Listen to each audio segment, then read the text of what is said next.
Deus, nós agradecemos, nós te louvamos por esta manhã. As tuas misericórdias se renovam sobre nós e grande é a tua fidelidade. A nossa porção é o Senhor. E nós te bendizemos porque estamos reunidos como povo do Senhor, corpo de Cristo, na casa de Deus, para ouvir a tua palavra, entoar canções, elevar as nossas orações. Que privilégio, Senhor, é poder estar junto com o Senhor, na comunhão com o teu povo, em torno da tua palavra e contemplando a tua pessoa maravilhosa. Nesse momento, Senhor, é a ocasião em que nós nos calamos para ouvir o que o Senhor tem a nos dizer.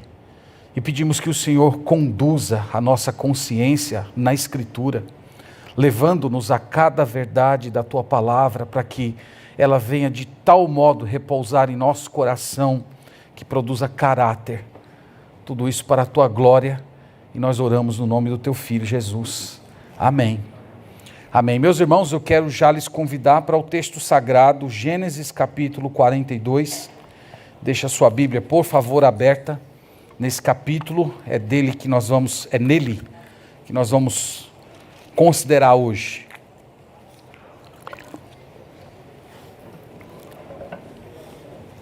Faz algumas semanas que nós começamos uma série de mensagens biográficas em torno da vida de José do Egito.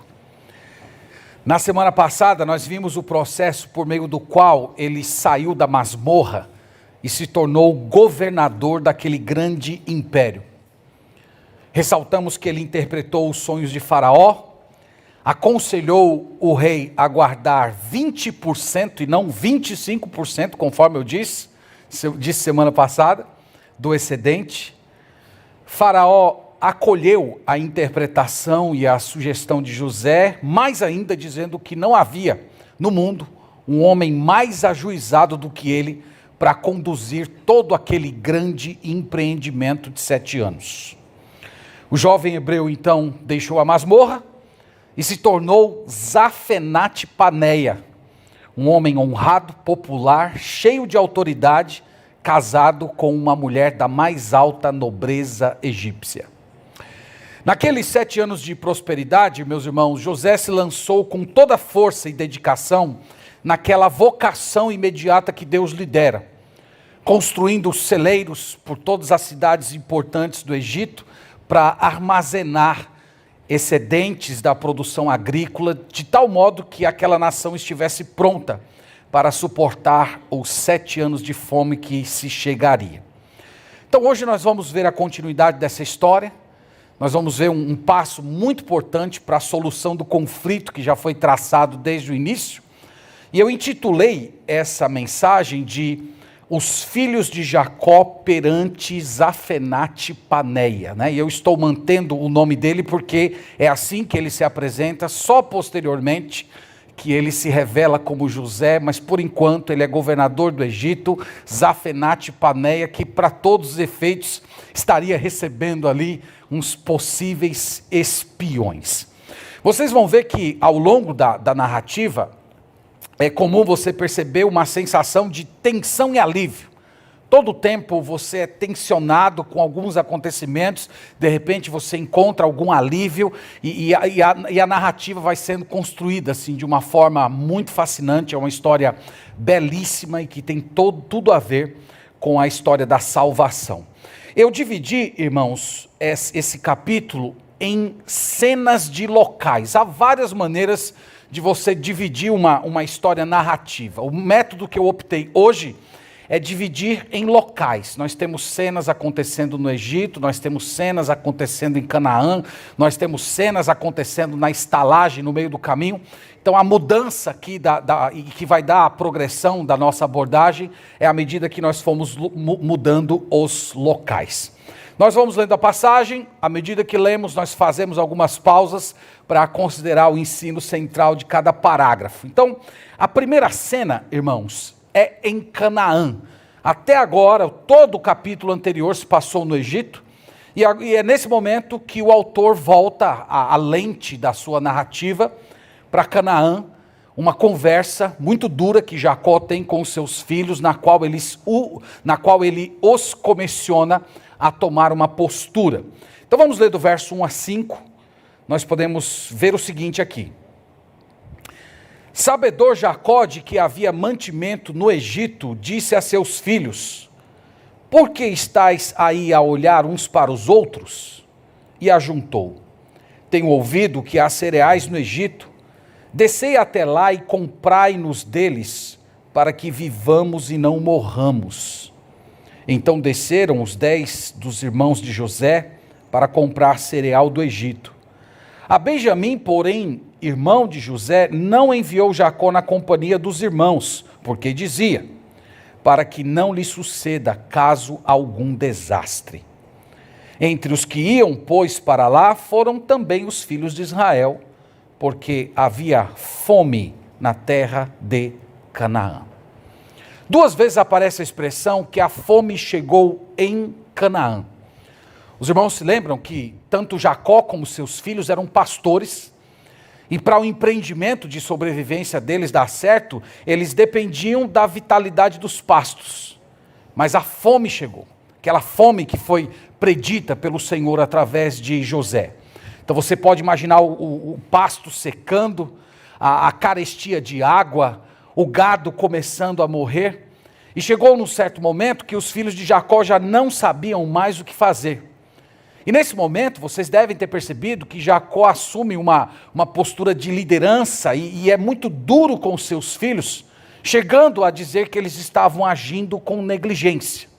O patriarca se dirige lá aos seus 10 filhos e diz: eu tenho ouvido que há trigo no Egito. Muito provável ele ouvia isso dos cananeus que estavam ali vivendo ao redor dele, talvez ele vendo caravanas de mercadores viajando para o Egito para comprar itens de subsistência, mas o fato é que ele demonstra estar muito mais interessado na sobrevivência da família do que aquele comportamento um tanto apequenado dos seus filhos.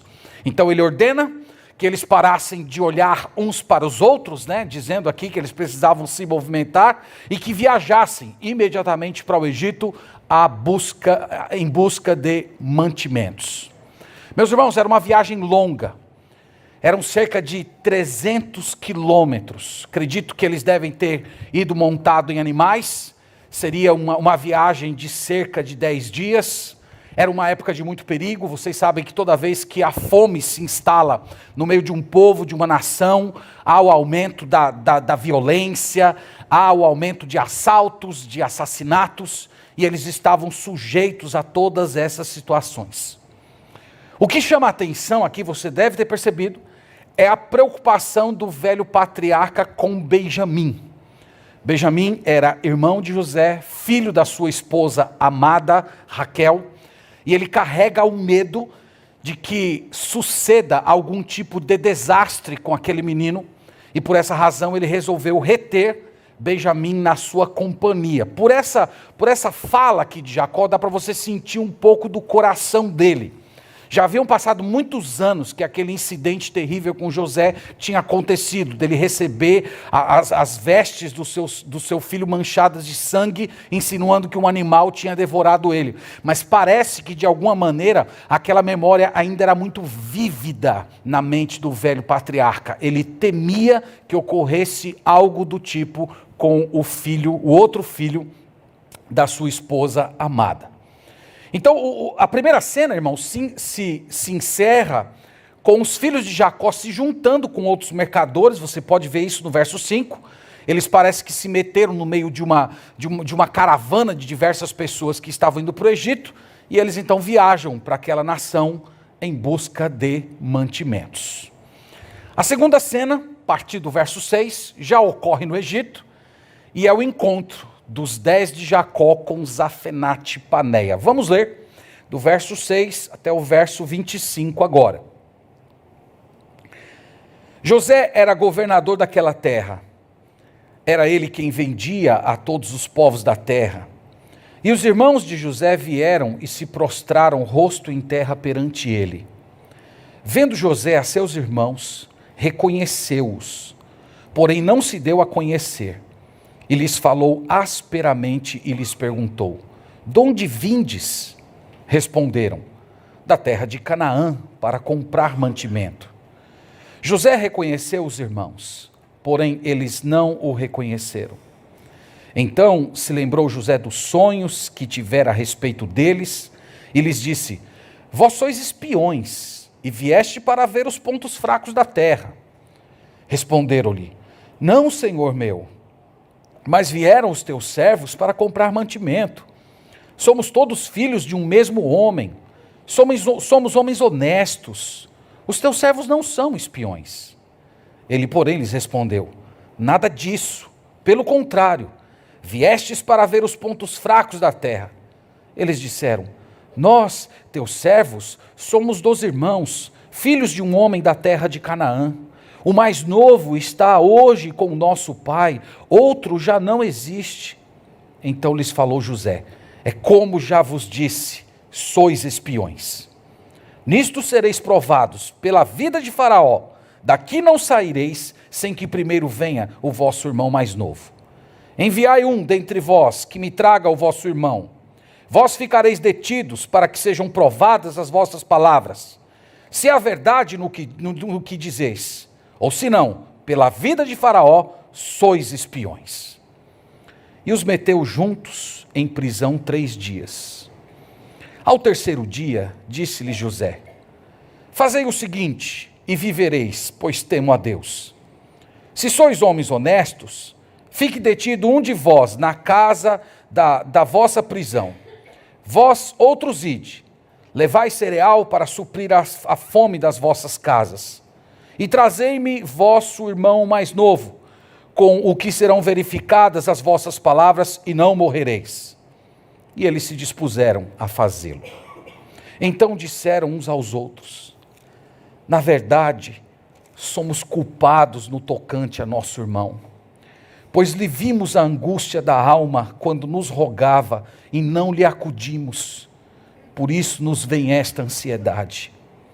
Respondeu-lhes Rúben: não vos disse eu, não pequeis contra o jovem, e não me quiseste ouvir, pois vede aí que se requer de nós o seu sangue. Eles, porém, não sabiam que José os entendia, porque lhes falava por intérprete.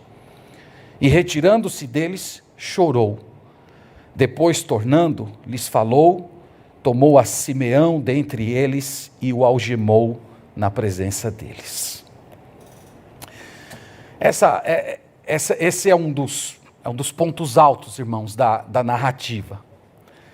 É interessante você considerar que para José era apenas mais um dia de trabalho duro. Desde quando ele foi comissionado para começar aquele trabalho de ajuntar víveres em celeiros, ele se lançou dia a dia com muita eficácia e dedicação naquele empreendimento que Deus confiou à mão dele. Então você deve imaginar José em mais um dia comum de trabalho, fiscalizando venda de cereais, troca de produtos, gerindo uma massa de funcionários. Eu imagino ele cheio de intérpretes ao lado para poder conversar com mercadores estrangeiros. E sem, meus irmãos, qualquer alerta, aviso, sonho, num dia comum, ele se viu diante de 10 hebreus, seus irmãos. Isso é uma coisa incrível, irmãos, isso é uma coisa incrível, porque isso mostra que o nosso Deus, ele trabalha em torno do comum, Deus trabalha em torno do ordinário. Isso aqui nós chamamos de providência de Deus. A providência de Deus é aquele trabalho silencioso, mas tremendamente ativo que Deus realiza na história, que Ele vai ali orquestrando os acontecimentos desse mundo, até mesmo os pecados das pessoas, evidentemente sem se tornar participante deles, mas Ele vai orquestrando todas as coisas para que o plano aconteça tal qual Ele planejou. Então é isso que está acontecendo aqui. E esses homens, vocês viram na narrativa, eles estão logo colocados diante daquele alto oficial egípcio, eles assumem uma postura de humildade. O texto diz no verso 6 que eles prostraram o rosto em terra. E quando eles curvam-se diante de José, qual é a memória que o Espírito Santo de Deus que em José estava trouxe à sua mente brilhante? Aquele sonho que ele teve. O os feixes se dobrando diante do feixe de José, as estrelas, né? Aqui estava faltando ainda o sol e a lua, mas as estrelas também se curvando diante de José.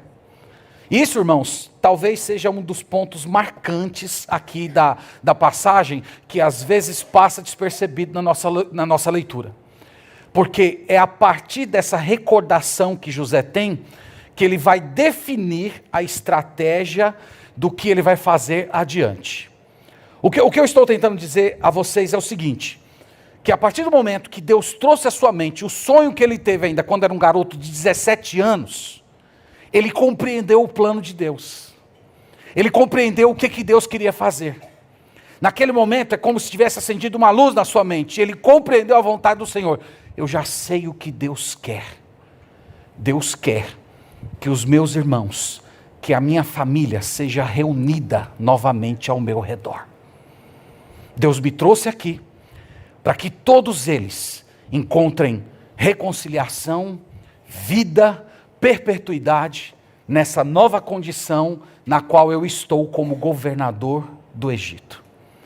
Então, irmãos, você deve imaginar que tudo isso deve ter passado na mente dele em fração de segundos, e ele precisava elaborar um plano.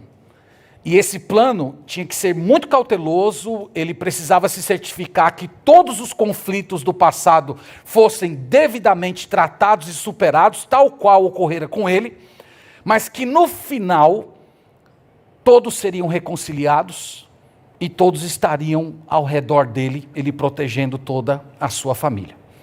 Então, enquanto nós lemos o restante da história, você deve ter em mente essa ideia. Porque às vezes numa leitura mais apressada, você pode imaginar que José está sendo vingativo, que José está perseguindo seus irmãos, que José está agindo com revanchismo. Mas, meus irmãos, não é nada de vingança. Nós já vimos na mensagem passada que o próprio nome que ele deu aos seus filhos já era a indicação de que todas as mágoas, tristezas já haviam sido devidamente superadas. O que nós temos aqui, na verdade, é um dolorido processo de restauração, no qual ele vai colocar o pecado diante dos seus irmãos e ele vai esperar a obra do Senhor quebrantando o coração deles até que haja reconciliação plena. Nós vemos que José os reconhece, mas não se identifica. Isso não é uma coisa tão difícil de compreender. Já havia se passado um bom tempo. José aqui já era um homem em torno de 40 anos de idade. Ele foi raptado aos 17. Ele também estava barbeado, falei isso semana passada, que os egípcios não usavam barba, não usavam cabelo, um cabelo volumoso como os hebreus utilizavam. Eles usavam um tipo de maquiagem no rosto, sem falar que ele estava vestido como um alto oficial egípcio, falando o idioma daquele povo, se comunicando com seus irmãos através de um intérprete. Então tudo isso fez com que ele passasse desconhecido. 3 vezes José se dirige a eles de forma áspera, afirmando que eles eram espiões. E essa acusação, meus irmãos, era uma acusação seríssima, ela poderia resultar em morte. O Egito, nessa ocasião, era a única nação que dispunha de recursos de vivência. Então a quantidade de pessoas que se disfarçavam de mercadores para procurar pontos fracos na terra, fraqueza em exército, para quem sabe planejar uma invasão, era muito grande. Então isso poderia resultar em morte.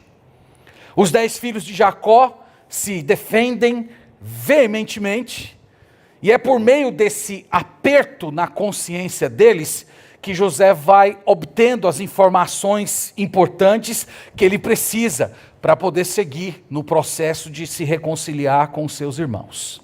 Então nós vimos em primeiro lugar, no verso 10, que eles falam que estavam passando fome, que eles estavam de fato vindo ao Egito em busca de alimento, que eles viviam entre os seus irmãos. Então José pôde obter com essa informação o fato de que eles ainda estavam vivendo em família e levavam uma vida minimamente honesta.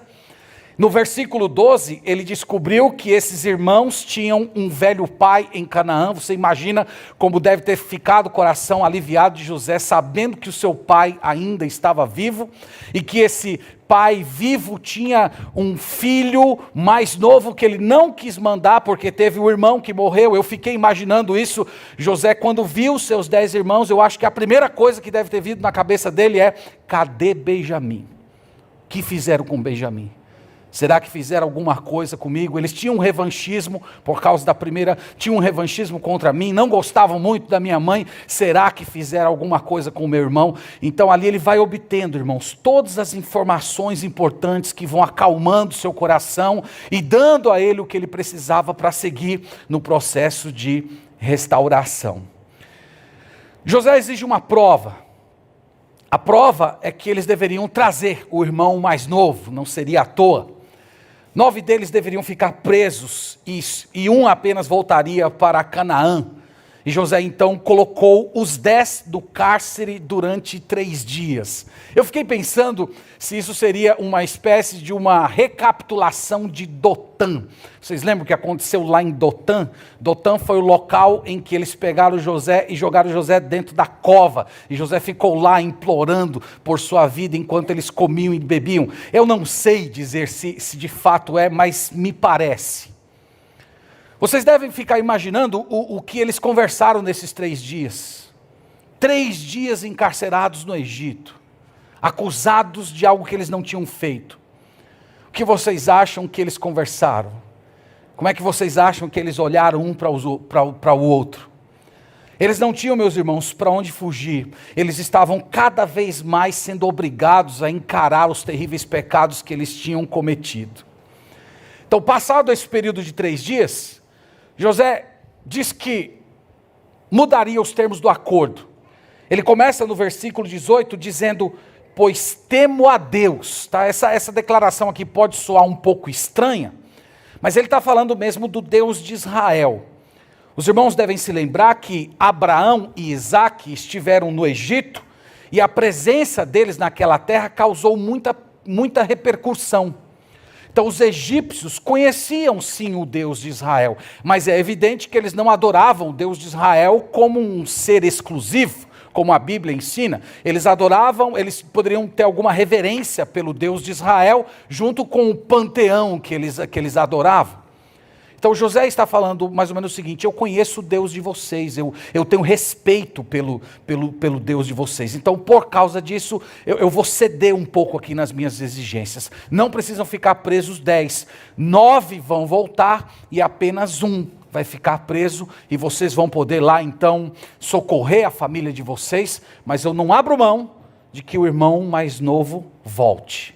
Então vocês vejam que todo o tempo ele está insistindo na identidade do irmão, querendo saber informações, querendo vê-lo. E é nesse momento, irmãos, que nós temos um dos pontos altos da narrativa, porque é na angústia desses 10 irmãos que nós notamos aqui a semente do arrependimento dando os primeiros sinais de nascer naqueles corações tão endurecidos por anos de pecados não confessados. Eu quero ler novamente o verso 21 e 22, porque é um dos pontos bonitos dessa narrativa. Fala assim: então disseram uns aos outros: na verdade somos culpados no tocante a nosso irmão, pois lhe vimos a angústia da alma quando nos rogava e não lhe acudimos, por isso nos vem esta ansiedade. Então aqui poderia dizer que é o momento em que a consciência deles mais esmagou. Nós somos culpados, nós merecemos, nós vimos a angústia do nosso irmão, a sua súplica, e é por causa disso que nós estamos sofrendo a mesma angústia agora. E o Rúben, que quase todo o tempo se esteve calado, né, sendo o irmão mais velho, ele reitera isso, o que eles tinham dito: é verdade, vocês maltrataram ele mesmo, eu disse que vocês não tocassem no garoto. O que nós estamos vendo aqui, irmãos, é o retrato de uma consciência pesada, sangrando. Se você nunca viu uma pessoa de consciência pesada sangrando, você está vendo agora. Esses homens, eles nunca conseguiram superar o que fizeram. Eles nunca conseguiram ter paz interior completa. Aquela memória de eles sentados, fazendo refeição, rindo, bebendo, conversando, enquanto o irmão estava jogado lá num poço, gritando, chorando por sua existência. Essa memória atormentava eles todo o tempo, isso massacrava a consciência deles. Mas nesse momento aqui, como eu disse para vocês, Deus está quebrantando o coração desses homens. Aqui, meus irmãos, nós temos um retrato de uma espécie de uma misericórdia dura. Você sabia que às vezes a bondade de Deus é dura? Que às vezes a misericórdia do Senhor é dolorida? Então é isso que está acontecendo aqui nessa história. Eles estão sentindo o peso dos próprios pecados, porque esses homens aqui futuramente, eles se tornarão a nação de Israel, o povo do qual viria futuramente o Messias, o Salvador de todas as nações. Portanto, esses homens precisavam ser purificados, esses homens precisavam ter os seus pecados perdoados, esses homens precisavam ser completamente transformados. E aí, essa sessão se encerra com o choro emotivo de José no versículo 24. Por que você acha que José chorou aqui? Você acha que foi porque ele recordou o que os irmãos fizeram? Foi porque quando os irmãos mencionaram da angústia do irmão mais novo, gritando, pedindo pela vida? Vocês acham que foi isso? Eu creio que não. Eu creio que aqui é o choro de alegria, é o choro de alívio. É muito difícil, irmãos, você não se emocionar quando presencia o arrependimento. Todas aquelas pessoas que já ficaram diante de alguém arrependido, devem ter se emocionado, porque é algo muito bonito. Você vê o quebrantamento superando a dureza de coração.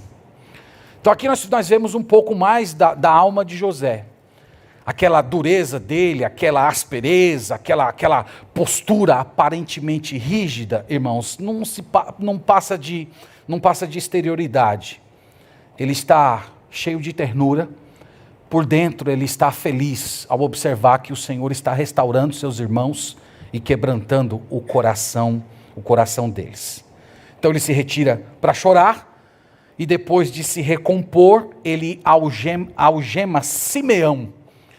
Simeão era filho de Lia, segundo filho de Jacó, e era o mais violento de todos os seus irmãos, de coração duro, né? Numa mensagem anterior eu disse Judá, mas na verdade eu queria dizer Simeão.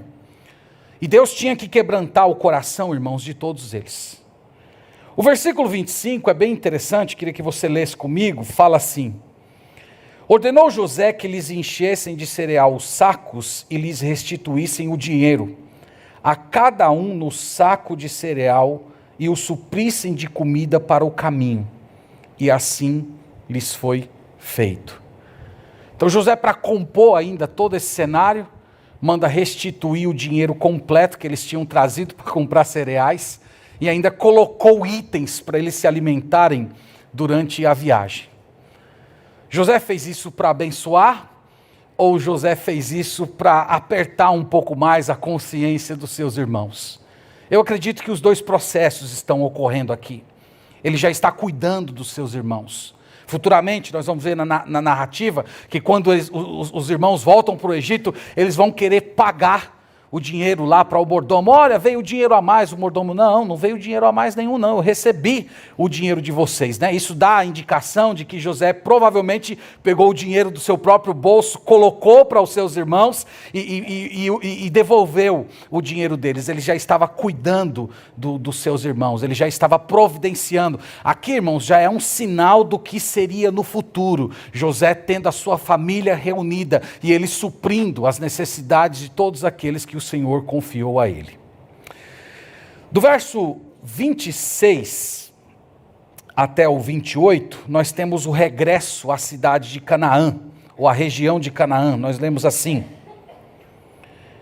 e carregaram o cereal sobre os seus jumentos e partiram dali. Abrindo um deles o saco de cereal para dar de comer ao seu jumento na estalagem, deu com dinheiro na boca do saco de cereal. Então disse aos irmãos: devolveram o meu dinheiro.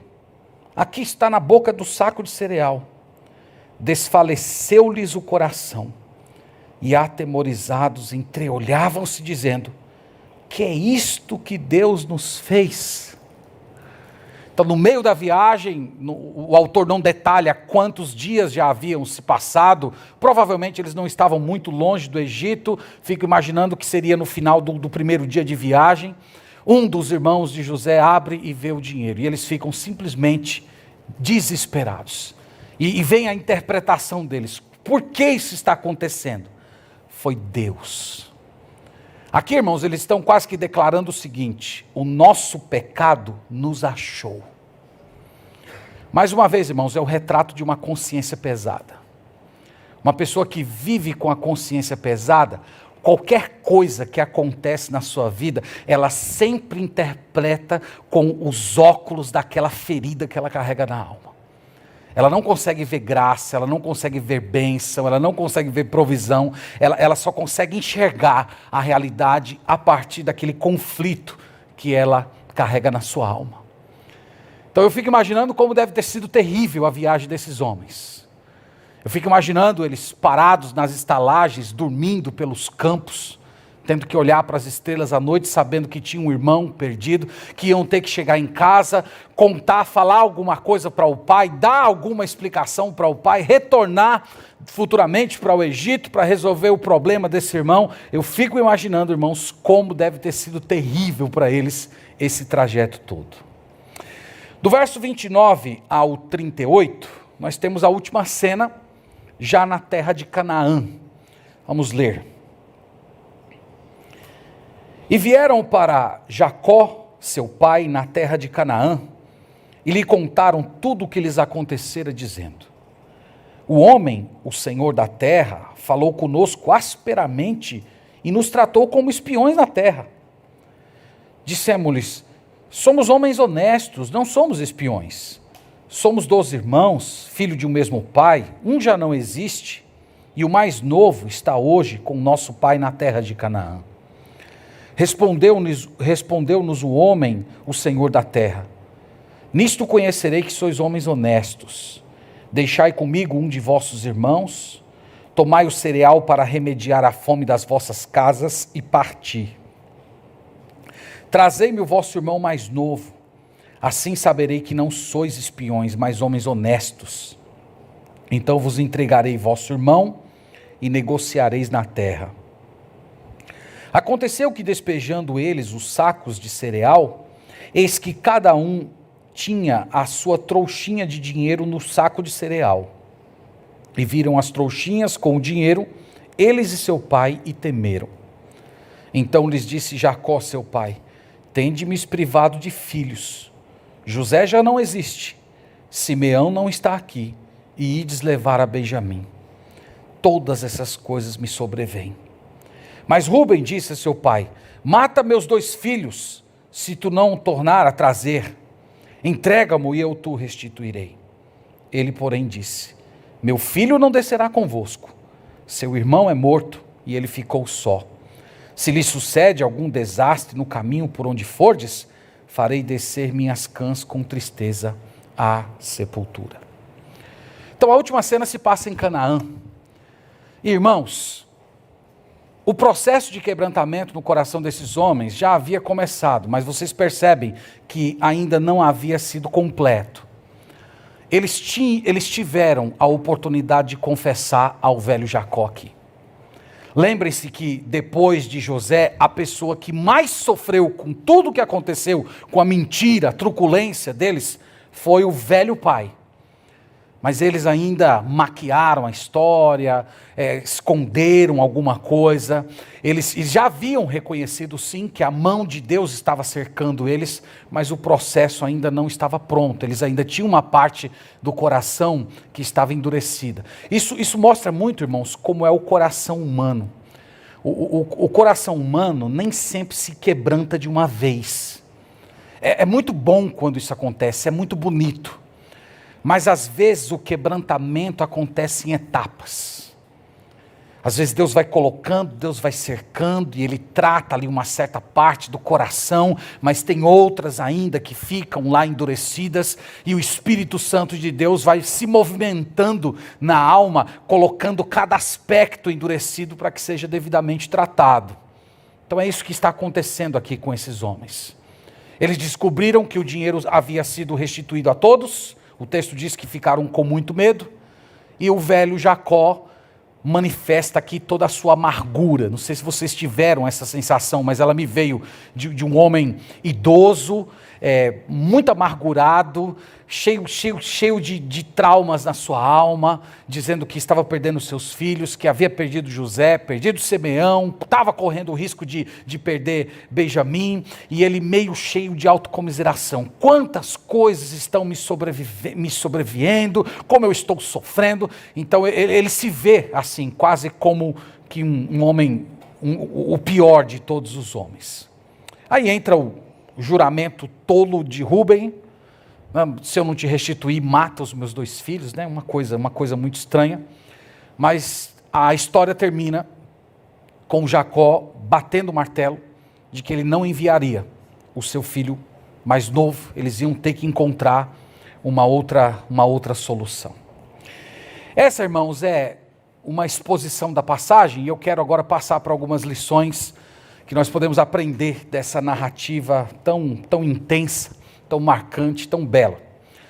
A primeira delas eu já mencionei, que o nosso Deus, ele governa esse mundo por meio de uma soberania silenciosa, ou melhor, por meio de uma providência silenciosa. Quando nós usamos a palavra soberania, é para falar do governo de Deus sobre todas as coisas. Quando nós usamos o termo providência, é para falar da ação diária de Deus, conduzindo a história através de processos comuns, através do ordinário, realizando o seu propósito para que tudo ocorra conforme Ele planejou. A Bíblia, meus irmãos, ela está repleta dessa providência silenciosa. Nós vimos aqui hoje o exemplo da fome. Em Esther capítulo 2, nós temos o concurso de beleza instituído lá naquela terra.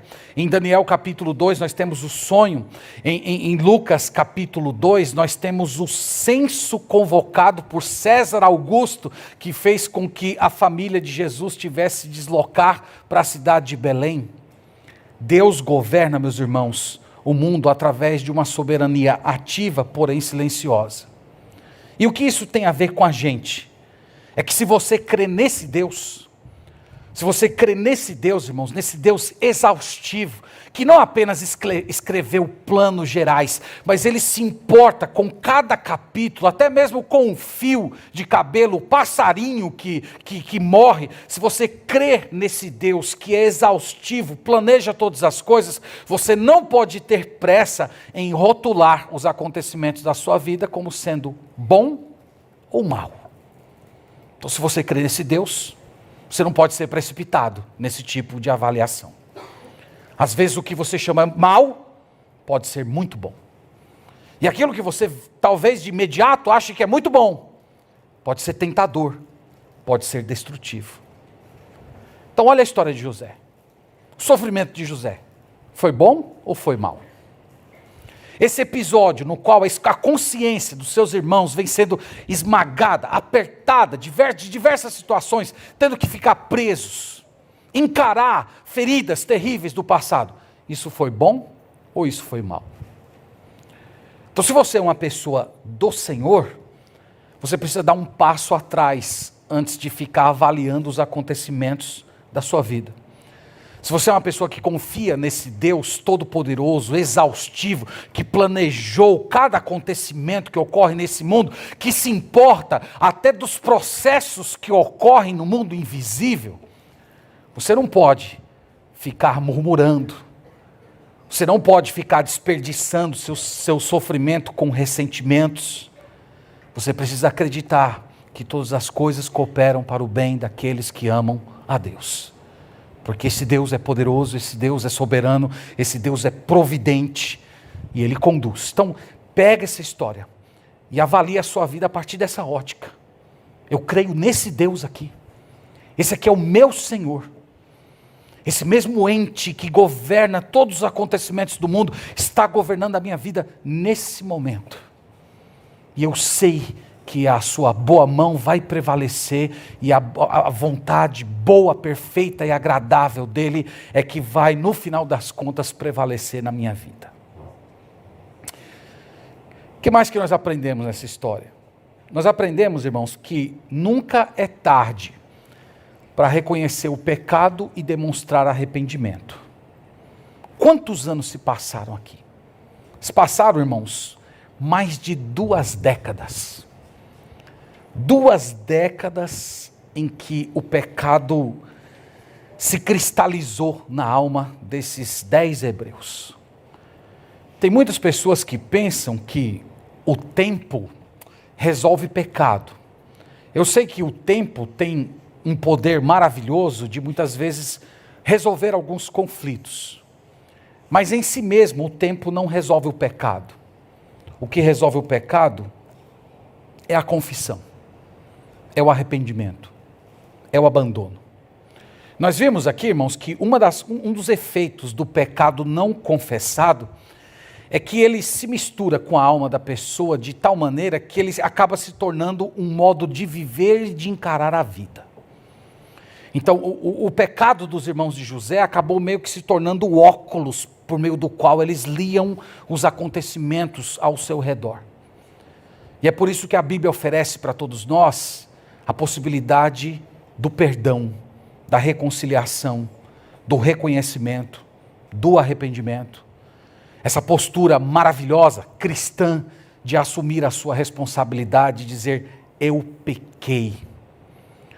Então, se você feriu alguém, se você praticou uma injustiça, se você foi truculento com uma pessoa, se você abandonou alguém, se você se tornou um fardo para alguma pessoa, talvez hoje seja o dia de você pedir perdão. Seja o dia de você dizer, eu pequei. Seja o dia de você confiar em Deus e abrir a sua alma para que o Espírito Santo purifique de todas essas coisas terríveis que acabaram se cristalizando dentro de você com o passar do tempo. Junto com isso, e essa próxima lição está conectada a essa, é que se você não fizer isso, Deus pode fazer isso por você.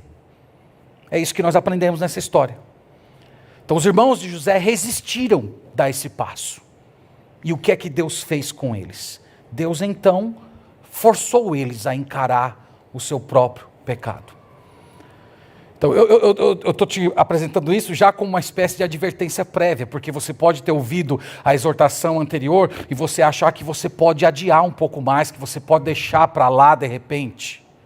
Mas veja que essa história traz uma palavra de advertência. Deus vai disciplinar você. Deus pode colocar você numa circunstância, numa espécie de masmorra da alma, em que você seja obrigado a olhar para si mesmo e encarar os seus pecados de frente. Então essa história mostra isso, irmãos. Essa história está mostrando para todos nós hoje que o melhor caminho é por iniciativa individual nos acertarmos com o Senhor, porque é muito melhor você se acertar com Deus hoje do que muitas vezes no futuro você ter que se acertar com Ele e com outras pessoas em circunstâncias muito piores. Então Deus oferece perdão, Deus oferece graça. Aceite isso, pare de fugir, perdoe, peça perdão, para que Deus não precise forçar você a fazer isso, como Ele fez com esses 10 homens. Uma outra coisa que essa história ensina, irmãos, é que nós devemos ser muito prudentes em processos de reconciliação. Vocês perceberam assim que José, ele não teve pressa em concluir o processo. Ele esperou o arrependimento amadurecer. Então, talvez nós que tenhamos filhos pequenos, entendamos um pouco melhor dessa realidade.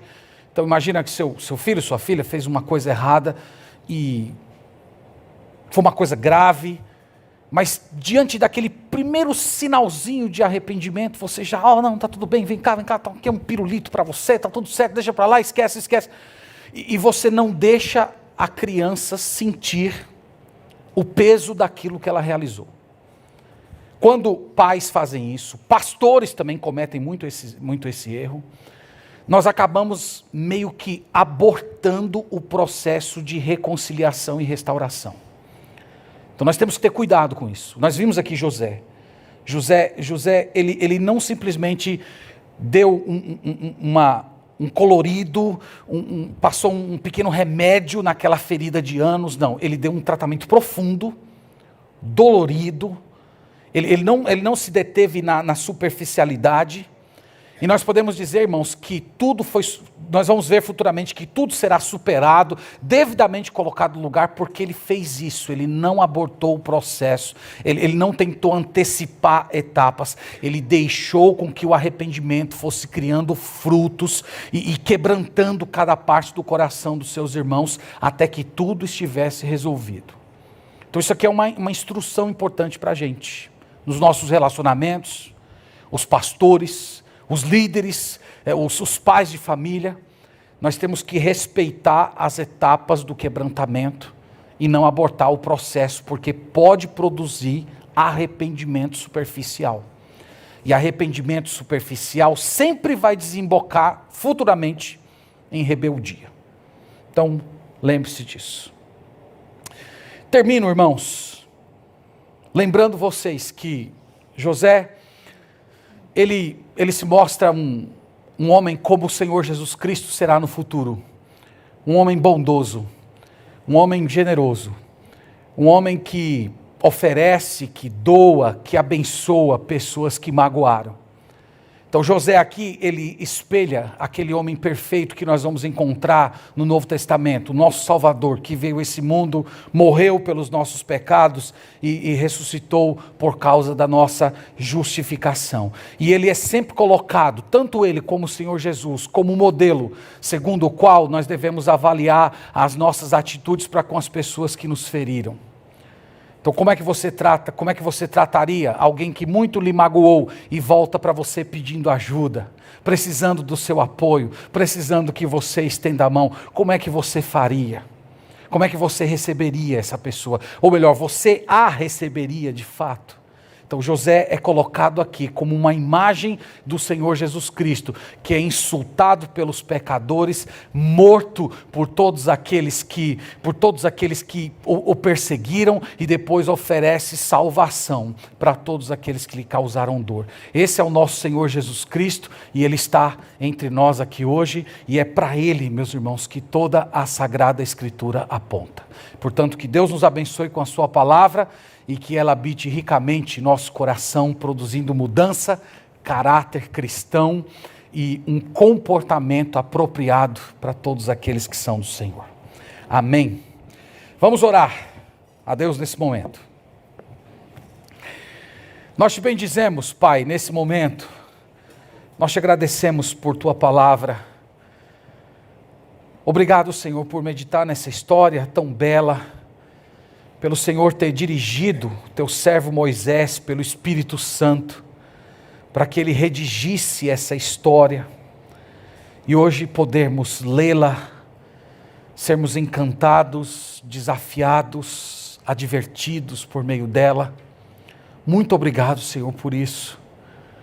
Nós te agradecemos e pedimos que o teu Santo Espírito tome os princípios que emanam dessa linda passagem e aplique ao nosso coração. Que nós sejamos bondosos, generosos, perdoadores, contritos, arrependidos, prontos a acolher, a abraçar todas as pessoas, inclusive aquelas que nos causaram dano. Que o Senhor nos ajude para que não fujamos da reconciliação, que o Senhor nos encha o coração de espírito perdoador, que o Senhor nos ajude a não fugir de todas as etapas do quebrantamento, mas que nós venhamos a cumprir esse processo todo para a tua glória e o nosso bem.